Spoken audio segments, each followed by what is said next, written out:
ಮಾಡಿ ಹೆಂಗಾರ ನಿನ್ನ ತಿಳ್ಕೊಂಡಿದ್ನ್ಯ ಗೆಳತಿ ನನ್ನ ಬಾಳಿನ ಬಂಗಾರ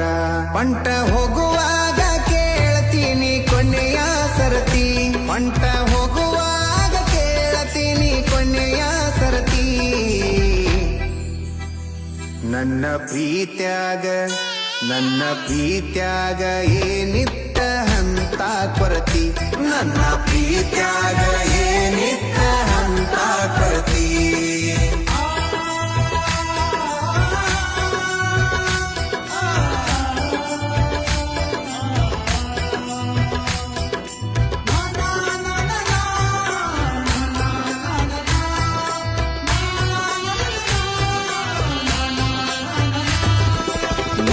ಮೊನ್ನೆ ಇತ್ತು ನಿನ್ನ ಮದುವೆ ಸಡಗರ ನೋಡಿದವರು ಹೇಳತಿದ್ರು ನಿನ್ನ ಬಡಿವ